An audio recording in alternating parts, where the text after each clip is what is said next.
agatekerezo kanje n'akawe tubihuje byabyara igitekerezo kizima kandi cyubaka. Ni mu kiganiro The Struggles of Single Mothers mu gace kahariwe akantu k'ubwenge. Akantu k'ubwenge podcast. Nongeye kuguha ikaze mu kiganiro The Struggles of Single Mothers nk'urubuga rw'ababyeyi b'abagore birerana abana.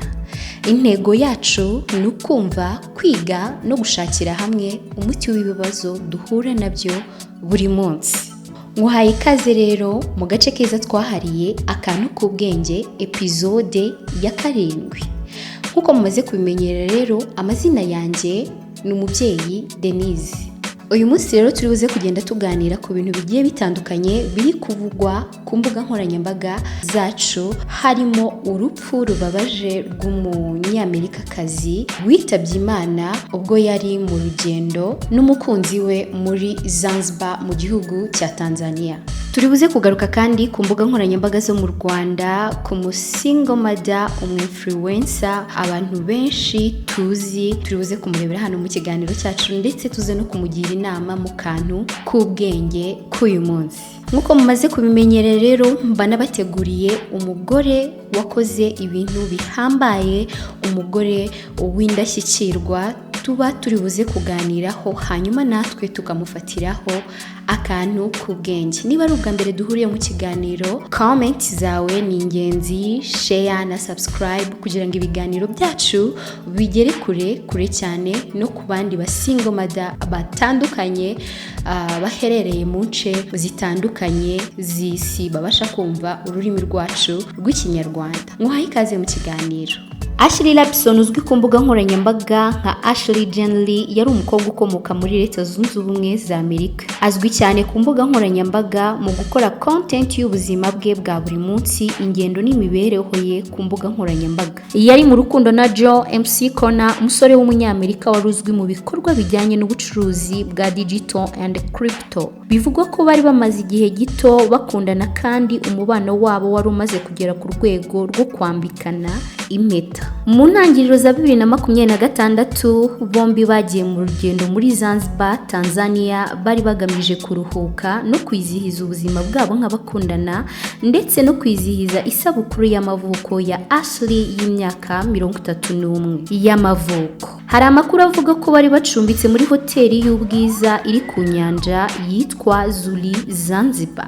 Mu gihe bari muri Zanzibar, ibintu byaje guhinduka mu buryo butunguranye. Bagiranye amakimbirane ndetse n'ubuyobozi bwa hoteli buza kubatandukanya mu cyumba barananagamo aba bombi, ariko aza no kwitaba Imana.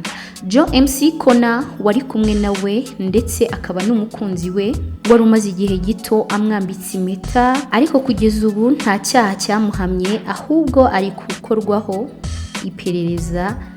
Ibitangazamakuru mpuzamahanga nka CBC News byatangaje ko hari urupfu rw'umuturage w'umunyamerika ruri gukorwaho iperereza. Inzego za Zanzibar muri Tanzania zatangiye iperereza ku cyateye urwo rupfu, kandi nta mwanzuro urafatwa ku buryo byagenzemo neza.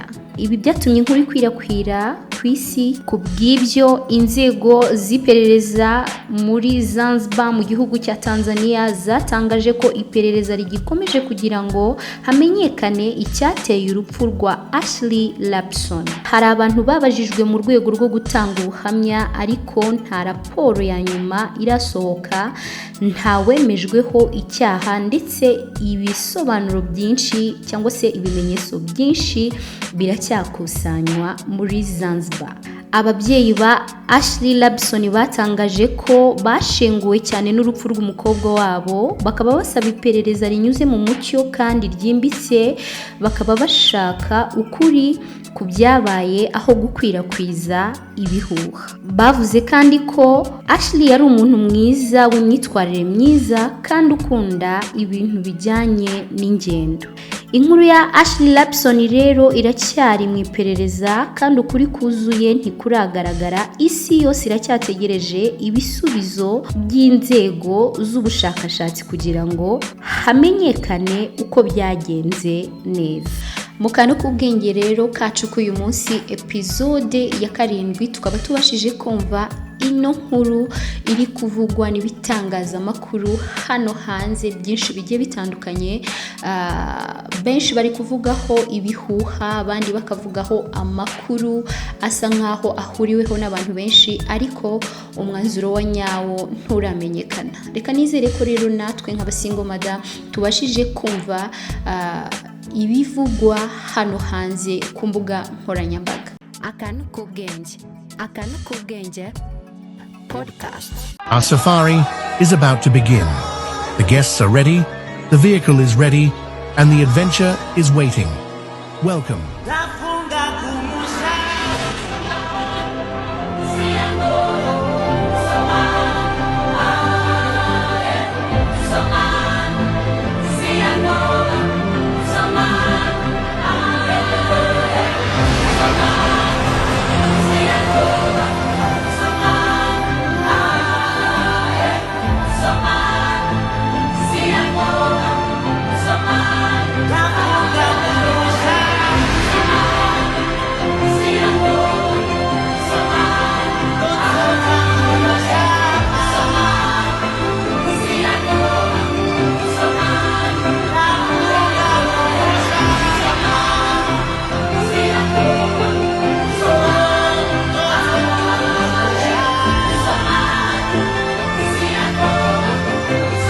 Ku mbuga nkoranyambaga zo mu Rwanda abasingo mada bari kuvugwa cyane. Abasingo mada bari kugira inama YVETTE Keshia, umu content creator, umu influencer, umu hoster mu tubari tugiye dutandukanye, umusingo mada dufite hano mu Rwanda kandi ugaragara indorerwamo ya rubanda.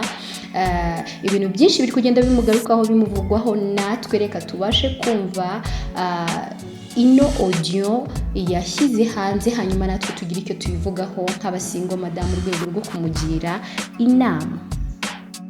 Nshaka kuba ndi mu cyumba kirimo abasingo mama. I have a lot of questions. Nkababaza.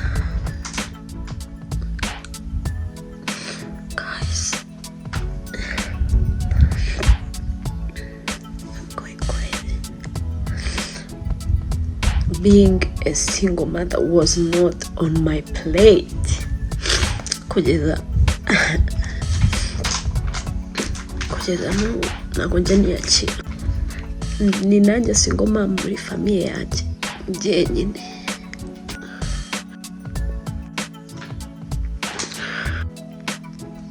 Nifuza ko umunsi umwe nazabyuka nkabona ubuzima bwanjye.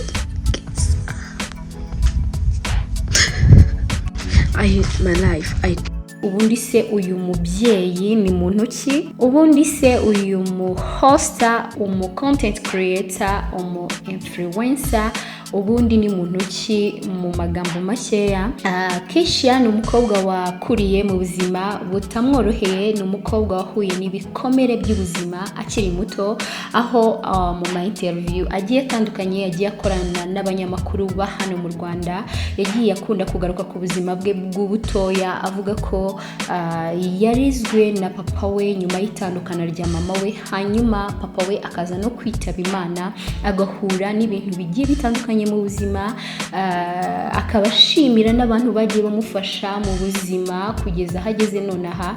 Ndetse uyu mu content creator wacu mu Rwanda akaba yarabaye imyaka 3 yose mu gihugu cya Oman, aho yararangiwe akazi n'umuntu bari bagiye kujyana, hanyuma nawe yagerayo agakora mu migati, aho yandikaga amatariki cyangwa se aho yapfunyikaga imigati, yarangiza akandikaho amatariki y'igihe iyo migati izarangiriraho. Rero ako kazi niko yakoze mu gihugu cya Oman mu gihe kingana n'imyaka 3. Avuga ko mu gihe yari yarasubitse amashuri ye, yarageze mu mwaka wa 2 wa university, hanyuma ahagarika amasomo ye ajya mu kazi mu rwego rwo gushaka ubuzima.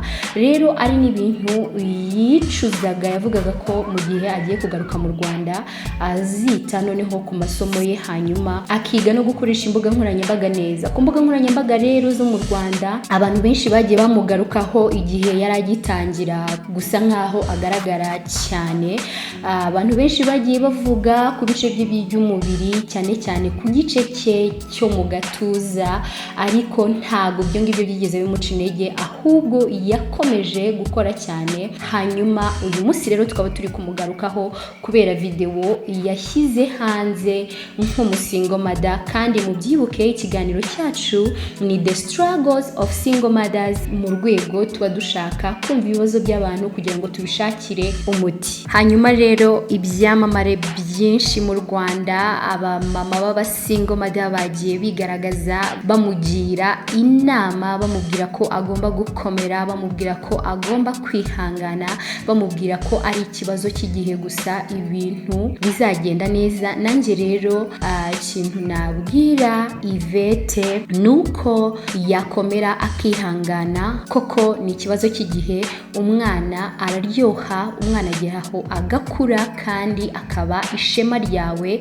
Ibibazo ntabwo umuntu azabibuza kuza mu buzima bwe, ahubwo ikintu cyiza nuko wahagarara hanyuma ukabasha gukomera, ukarwana n'ibibazo uri kugenda uhura nabyo mu buzima. Mu butumwa bwe yatanze yavuze ko yifuza kuba ari ahantu hari abasingo mother benshi, hanyuma wenda bakaba babasha se kumuganiriza, ariko si wo muti nyakuri. Umuti nyakuri uri imbere muri wowe Yvette. Umuti nyakuri ni ugukomera, ukihangana, ugahangana, kuko kuba umusingo mother ntago ari uburwayi, ahubwo ni imbaraga. Reka rero nizere yuko nawe muri komenti uragira icyo uza kubwira umuvandimwe wacu w'umusingo mother wagaragaye ku mbuga nkoranyambaga ari mu gahinda gakabije. Reka twerekeze rero ku mugore mba nabateguriye w'icyamamare wakoze ibintu bihambaye, tuba turi bwigireho uyu munsi akantu k'ubwenge muri episode ya 7 mu kiganiro cyacu The Struggles of Single Mothers. Ubundi se abandi basingo mother babayeho gute? Ubundi se twebwe ibintu duhura nabyo bidukomereye hano mu gihugu cyacu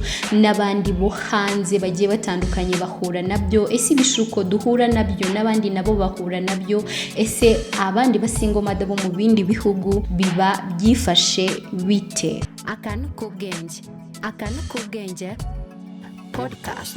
Mu gihugu cya Tanzania mu mujyi wa Dar es Salaam niho hamenyekanye izina rikomeye mu myidagaduro. Kajala Masanja ni umwe mu bagore bagize uruhare rukomeye mu guteza imbere sinema ya Bongo Movie, aho yamenyekanye kubera impano ye idasanzwe mu gukina filime zigezweho ziganjemo iz'urukundo ndetse n'amarangamutima. Kajala yinjiye muri sinema akiri muto afite inzozi zo kuzaba icyamamare. Yatangiye gukorana n'abakinnyi bakomeye harimo Ramzi, umwe mu bakinnyi bubashywe muri sinema ya Tanzania. Uyu mubano w'akazi wamufashije gukura mu mwuga no kurushaho kumenyekana, kuko bagaragaye hamwe muri filime zitandukanye zakunzwe cyane. Mu buzima bwe bwite Kajala yigeze kubana n'umugabo uzwi mu muziki wa Tanzania, P-Funk Majani. Yabanye nawe muri Dar es Salaam, banabyarana umwana umwe w'umukobwa uzwi nka Paula Kajala. Nubwo urukundo rwabo rwari rwiza mu ntangiriro, nyuma baje gutandukana kubera kutumvikana mu mibanire yabo. Nyuma yaho yongeye kuvugwa cyane kubera umubano we n'umuhanzi Harmonize. Urukundo rwabo rwagiye rurangwamo no gutandukana no gusubirana, hanyuma iyo nkuru ibi nkuru nyamukuru mu bitangazamakuru ndetse na showbiz yo muri Tanzania. Kugeza na n'ubu baracyavugwa mu rukundo we n'uwo muhanzi Harmonize, ariko basubirana batandukana. Mu mwaka wa 2021 Kajala yahuye n'ikibazo gikomeye, arafungwa akurikiranyweho icyaha cyo gukoresha ibiyobyabwenge mu bakiri bato. Ariko nyuma yaje gufungurwa, yongera gutangira urugendo rwo kwiyubaka no gusubira mu buzima busanzwe. Nubwo yanyuze mu bihe bikomeye, Kajala ntiyacitse intege, yakomeje gukora, yita ku mwana we kandi akomeza kwigaragaza mu myidagaduro no mu bikorwa byo kwamamaza ku mbuga nkoranyambaga ze ndetse no gukina gukina filime. Inkuru ya Kajara Masanja itanga ibisobanuro cyangwa se itanga isomo rikomeye ku rubyiruko nkuko nawe agenda abivuga ku mbuga nkoranyambaga zitandukanye, agira inama cyane cyane abakobwa b'abangavu bakiri bato bari kunyura mu bintu bitandukanye, cyane cyane baba single mother bo ku isi yose, guharanira inzozi zawe no kudacika intege niyo wahura n'ibibazo, kwigira ku makosa no kwiyubaka bundi bushya, kwirinda ibishuko bishobora kwangiza ubuzima, kubaha umuryango no kuwitaho, ndetse no guhitamo neza inshuti mugendana. Ako rero akaba ari akantu k'ubwenge twakwigira kuri uno munyamideli, influencer, content creator, umukinnyikazi w'amafilime menshi yakunzwe, ndibuze kuza kukubwira nawe ukaza kureba nk'umusingo mada. Aka rero akaba ari akantu k'ubwenge twamwigiraho ko kudacika intege, ko kubaha umuryango ndetse no kuwitaho, ndetse no guhitamo inshuti nziza umuntu akwiriye kugendana nazo, kandi twirinda ibishuko bishobora kutwangiriza ubuzima. Kandi ubuzima bw'uno mubyeyi butwigisha ko gutsinda atari ukutagira ibibazo, ahubwo ari ukumenya ukuntu unyura muri ibyo bibazo. Ari nacyo twabwira wa musingo mada wacu YVETTE Keshia, muze no kumusacinga ku mbuga nkoranyambaga ze, mumuganirize, hanyuma mugende mumwereka ibiganiro nk'ibi ngibi kugira ngo atumva ko ari wenyine, cyangwa se atumva ko ari ishyano ryamugwiririye. Si we wenyine, si hano gusa, birahari ku isi yose, ariko dukwiriye kwiga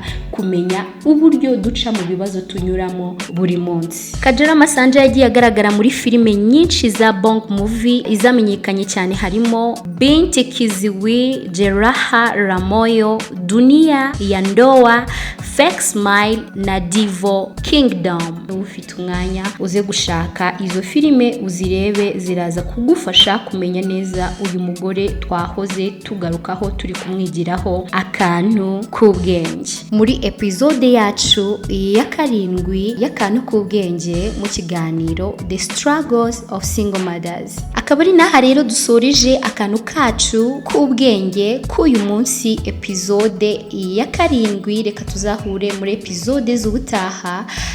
Mwari kumwe nanjye umubyeyi Denise, ndabakunda, Imana ibarinde. Ciao ciao.